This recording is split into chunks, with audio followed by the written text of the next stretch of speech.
RoseTinted. So for today's video, I decided I was going to start a series on my channel called Where to Spend and Where to Save. So this is gonna cover all different types of things. It's going to cover makeup, skincare, household items, things for children. So over the last few weeks I've put quite a lot of research and time into looking at products on the lower end of the scale and products on the high end scale. I've been looking at products that are dermatologically tested, and I've been trying to decide whether the low end items are actually comparable to those at the top end of somebody's budget. So I'd like to throw a couple of things out there before I jump in.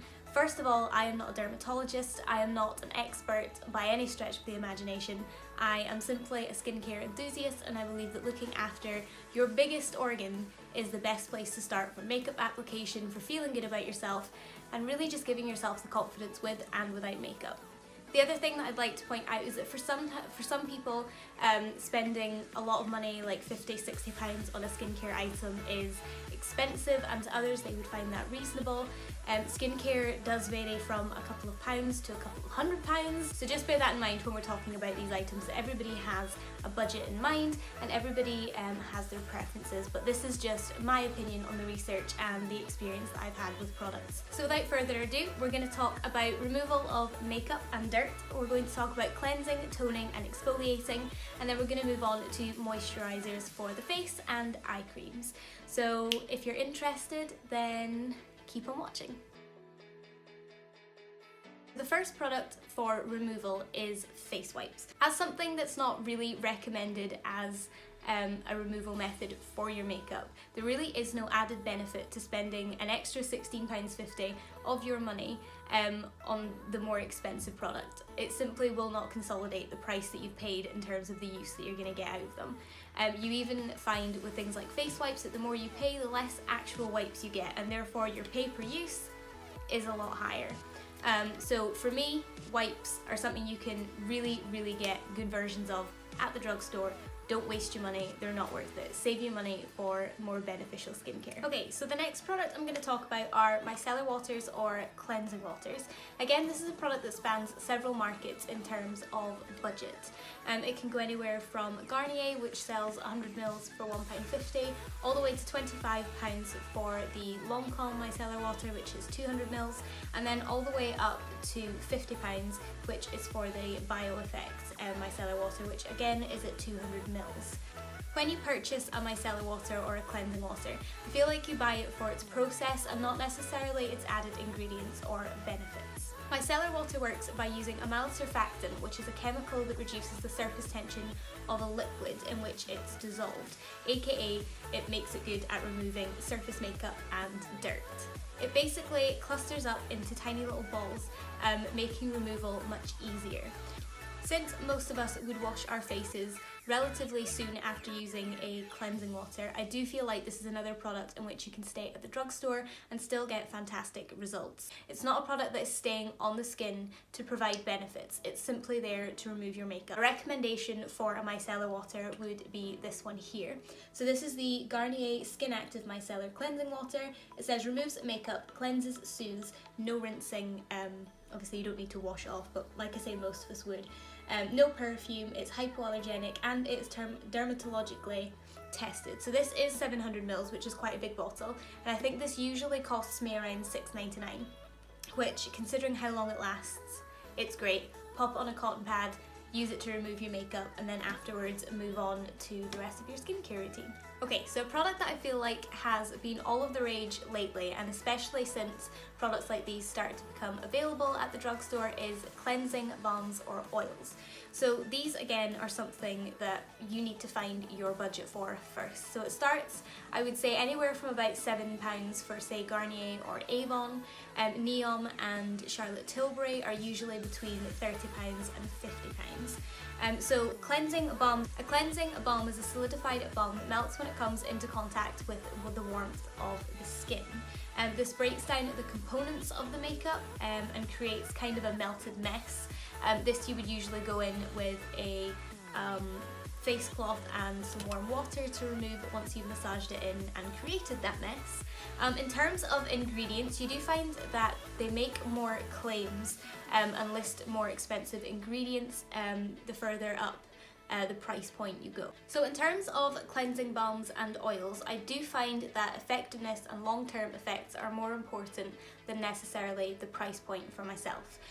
What I mean by this is generally when I use drugstore balm or cream cleansers, I find that I need to rinse and reuse quite a lot, and I also find that my skin tends to break out from a build-up of product. The reality of the situation is you're putting something on your face that is going to be rinsed off. So I don't feel like high-end is the place to be, and I don't feel that drugstore, for me personally, is the best area. Obviously you do get some fantastic cleansers at the drugstore, but for this specific type of product I do feel that the mid-price point is the best in terms of effectiveness and long-term effects. I'm going to apologise if you can hear the bath running or my son making noises. He's actually just getting ready for bath time at the moment.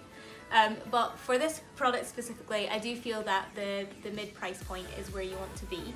So my recommendations for you guys are the Liz Earle Cleansing Polish, which is a fantastic option, and you do get quite a lot of product for your money, and it is extremely effective. The other one, which is my favourite at the moment, is the Elmis Pro Collagen Cleansing Balm. So this is priced at £44 for 20 grams, which sounds expensive, but I do honestly believe that it's worth the price. I also find that with this product specifically, and with mid-range products in general, you do find that you need less product for the same effective results. So although this is £44 for 20 grams, I've used this several times over the last 2 or 3 weeks, and I really haven't used much of it at all. You really don't need much product for the process that it gives you. Okay, so I'm now moving on to cleansing, toning and exfoliating. So I'm going to give you a quick rundown of what each of these products do, and then I'm going to break them down a little bit further for you. So cleanser is used as a double tap, if you will. You'd generally use a cleanser to remove any excess oil, dirt or makeup that perhaps maybe your cleansing balm, your oil, your micellar water or your face wipes have missed. So a toner is the next step after cleansing, and although a toner will remove a certain amount of makeup, oil and dirt, its main purpose is to balance the pH of your skin, and it helps to control acne or dry skin. A face scrub is used to make your skin feel youthful, feel soft, and to give you the appearance of glowing skin. This is done by using small beads that remove the dead skin cells from the surface of your face and make room for the new ones coming in, and this is the process that we know as exfoliation. So cleanser again is one that drastically varies in price depending on what you're looking for and what brand you're going for. So on the lower end of the scale you have Biore, Clean and Clear, Neutrogena. These all kind of go from sort of £3 to £8 in price. You then have your mid-range to high end, which goes from Liz Earle, Pixie, which is all around the 15 kind of price point. You have ESPA at 25, and then you have Skin Cuticles at 30, and then Eve Lom all the way up at £80, which for me is far too much for skincare at this point in my life, but like I say, everybody has a preference. There are a couple of reasons for the varying price when it comes to a cleanser. So texture and ingredients. So in terms of texture, you have creams, gels, exfoliating cleansers, oil-free, all that kind of stuff. You also get specialised cleansers that claim to have vitamin C in them, oil-free, that kind of thing. So it really does depend what you're looking for. So you're looking for a cleanser to do its job. You want it to be effective whilst it doesn't leave your skin feeling tight, stripped back or dry. Personally, for this type of product, I do find that spending money on the mid-range products is probably your best bet, and here's why. The ingredients tend to be slightly better, and it seems to be more gentle while still being effective. The other thing I find is that they tend to be less scented. Lower end products tend to be really heavily scented with like chemicals, and then high end stuff tends to be where you find your florals or signature scents, and for me personally that's not something I enjoy with skincare. I like it to be sort of fragrance free or have a really light subtle fragrance to it. Mid-range products also tend to have less active ingredients in them, and although active ingredients are extremely beneficial in skincare, I don't find it's worth spending that kind of money again on something that you are going to wash off your face and put down the sink. So my recommendation to you for this would be this Clinique cleanser. So this is the Clinique Rinse Off Foaming Cleanser Mousse. I find that this is really effective. It's very gentle, it's got a very fresh scent to it. It doesn't smell like chemicals, but it also doesn't smell like perfume or floorals. So if you're looking for something in the mid-range, or you're just looking for a recommendation for a great cleanser, this would be the direction I'd point you in.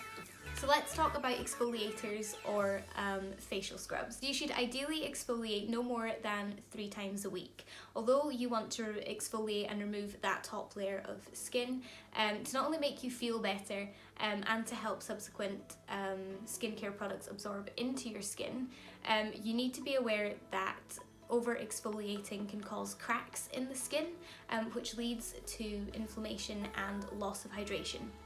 So there are 2 different types of exfoliators. This is important, people. You have AHA exfoliants and you also have BHAs. So I'm going to break these down for you now. So AHA exfoliants are alpha hydroxy acids, and these are best for normal, dry, sensitive or redness prone skin. So when looking for an AHA exfoliant, you're looking for lactic acid, glycolic acid and citrus acid to be in the ingredients. So I'm going to give you 2 examples of an AHA exfoliant, one that you can get in the drugstore and one that is more high-end. So for the drugstore version, you have the Clean and Clear Exfoliating Daily Wash. This is oil-free, and this is a great example of an AHA exfoliant that is pretty much within most people's budget. For the upper end of the scale, you want to look at a product kind of like the Drunk Elephant baby facial. It's around £80, but I do hear wonderful things about the products, and while I was doing the research for this video, I did find a lot of people recommending that one, especially if you have a slightly more mature skin. So, BHAs are beta hydroxy acids, and there's only one ingredient that you want to look for when you're looking for a BHA. So you are looking for salicylic acid. So salicylic acid is important for a BHA exfoliant because it breaks down oils and it's best for acne prone skin. So again, I'll give you 2 examples of a BHA exfoliant. The first one would be the St. Ives facial scrubs. All of these do include salicylic acid. This is the Radiant Skin Pink Lemon and Mandarin Orange scrub. This one's really good. It's a bit more gentle than I would prefer, but they do have like the apricot scrub, and they have, I believe they've got like a mint one and a grapefruit one. They have a scent to match you, and they'll also have a texture to match you as well. And for the higher end product, you're looking at Paula's Choice, which is a great brand, and they have the Paula's Choice Salicylic Acid Scrub. That's literally what it's called, and that costs £31, and I have used that before and it is fantastic. It's a little bit more pricey than I would personally like to spend on a facial scrub, but again, it's entirely up to you. So now that we've got that out of the way, let's go on to what you should be looking for. So once you have determined whether you need an alpha hydroxy acid or whether you need a beta hydroxy acid, an AHA or a BHA exfoliant, now is your time to determine how abrasive you want your facial scrub to be. So in terms of the drugstore, I do find that the Clean and Clear tends to be a little bit more on the gentle side, and I generally find that St. Ives is on the more abrasive side, which for me is what I want. I have quite dry skin in most places on my face, and so this really helps. I also do have a nose piercing, and if anybody has any facial piercings that is watching, you'll know that it's extremely difficult to properly clean around them with something that's too gentle. So I personally find that these 2 are great, one on the gentle side, one on the more abrasive side. Those are my recommendations for you. So when it comes to this, I do feel like you can save money greatly on exfoliants, especially if you want to combine manual exfoliation alongside chemical exfoliation. So technically these would be classed as chemical exfoliation, but if you're looking to use like a face brush or an exfoliating pad in order to apply your face scrub, then you know you can easily save your money and spend less at the drugstore for great results. Okay, so lastly in this category we're going to talk about toners. So I'm going to break down the different skin types there are and what ingredients you should be looking for in a toner. So if you have acne prone skin, you're looking for salicylic acid. If you have combination skin, you're looking for lactic acid. If you have dry skin, you're looking for glycerin or essential oils. Mature skin, you want aloe vera or vitamin C. For normal skin, you're looking for coenzyme Q10 or hyaluronic acid. For oily skin, you're looking for bentonite clay, or you're looking for witch hazel. And lastly, but not least, for sensitive skin, you're looking for algae or amino acids. Firstly, before deciding on a budget for a toner, you want to work out what skin type you have. This is going to help you really research the toner that you want to use and find one that targets your specific skin issue and helps you get the best effectiveness for your money. So for example, I have dry acne prone skin, so I'd be looking for a toner that has salicylic acid and essential oils in it, and the one that I found is this one here. So this is the Garnier Pure Time Perfecting Toner. I also like this because it's organic. There's no nasty added extras to it. It smells really fresh, it doesn't burn the skin, it doesn't leave the skin feeling stripped or dry. It just helps to kind of balance the pH of my skin, really make sure that I have a clean base for the rest of my skincare routine, and this is a vegan formula if that's something that's important to you. So depending on your skin type or types, you may find that you naturally have to climb the scale in terms of how much you pay for a toner. But I'd like to point out that drugstore or mid-range products definitely are not impossible. As I've just stated, I managed to find one at the drugstore that works for me. What I mean by climbing the scale is you may naturally have to do that if you have more than one skin issue that you'd like to target, or if you have very specific requirements for a toner, in which case I would suggest seeking out a dermatologist, and they'll really help point you in the right direction for that. Now moving on to moisturisers and eye cream. So I'm going to start with facial moisturisers. So the basic use of a moisturiser is to give your skin a pick-me-up when it's dry, and also to prevent dryness from occurring constantly in the future. So moisturisers achieve this by storing water in the stratum corneum, which is the outer layer of the skin, although you do get moisturisers that claim to have added benefits such as an SPF or vitamin C, which will also add an extra protective layer to the skin. So there are a couple of ingredients you want to look out for when choosing a moisturiser.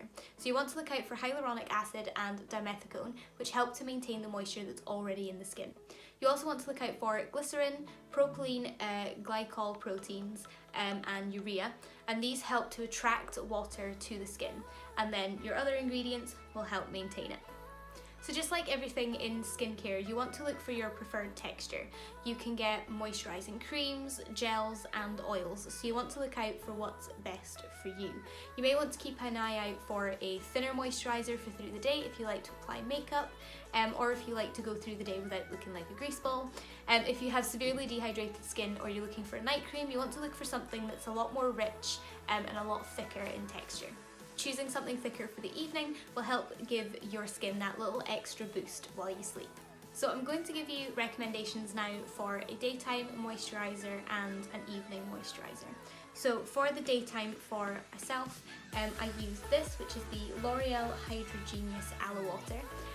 This sinks into the skin really quickly, it leaves my skin feeling soft and hydrated but not greasy, and it also leaves a fantastic base for adding water-based foundations to my skin. I find that they gel together really, really nicely. It has dimethicone for hydration maintenance, and it also has glycerin, which helps to attract water to my skin.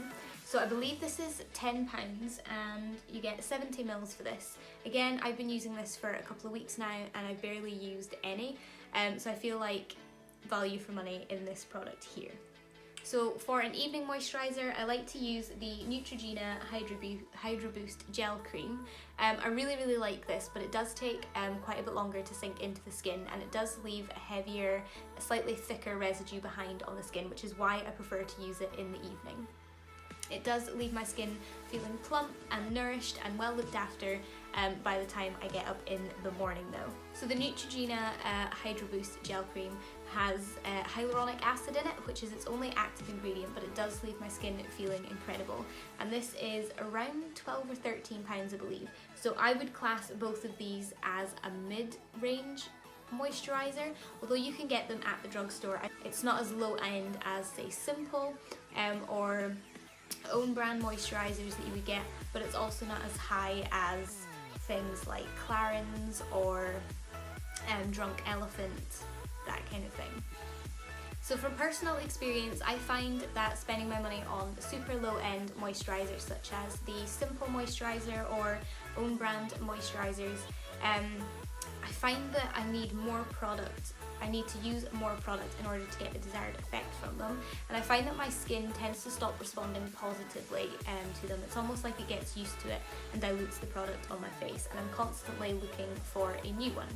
High-end moisturisers are usually quite heavily scented, which I mentioned earlier on is not something I particularly enjoy in skincare. So for me, in terms of moisturisers, mid-range is again where you want to be, and if you're looking for something on the recommendation of the type of skin that I have, I would highly recommend either one of these or both of these as your combination. Again, you want to find your market though. Everybody has different opinions on what they're looking for. So let's talk about eye creams. So eye creams are specifically formulated for the delicate skin that is around the eyes, and so they tend to be a little bit thicker in texture.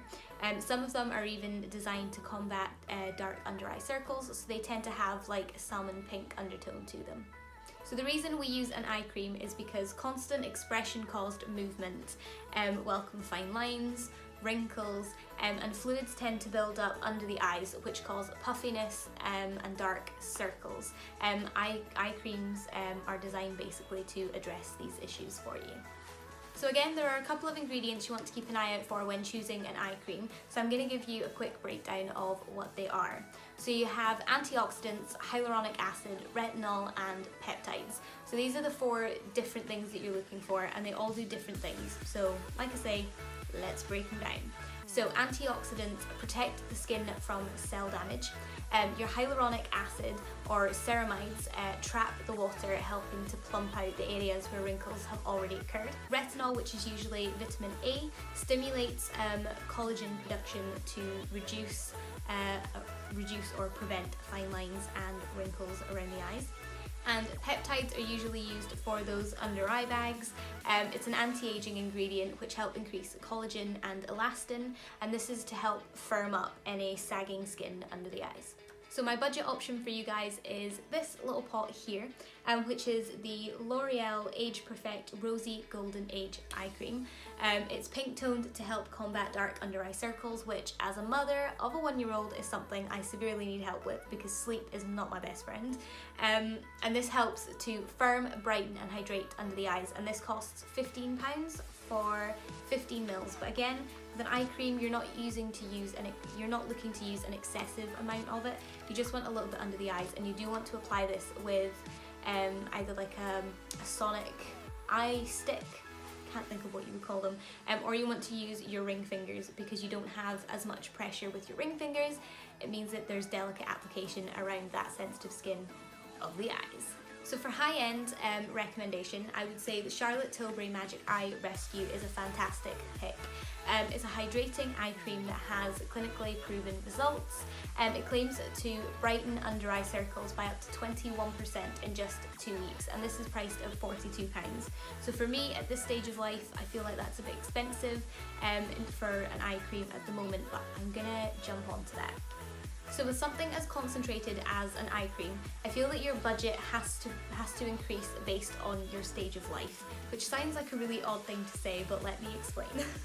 So in your mid to late teens, although it sounds crazy to be thinking of an eye cream at that kind of age, you are looking for a preventative measure. So you're looking for something light and gentle that's just going to refresh and hydrate under the eyes. And my recommendation would be the Pure Cucumber eye roll-on. It's over there. I will insert a close-up though. Basically this has a cucumber and caffeine in it, and it has like a little silver ball that you roll onto under the eyes. It will smooth and stimulate the under eye skin, reducing the appearance of under eye bags, and this costs just £3. So mid to late teens, this is kind of what you're looking for if you're looking to start your skincare at that kind of age. That's the kind of product I would recommend you're looking for.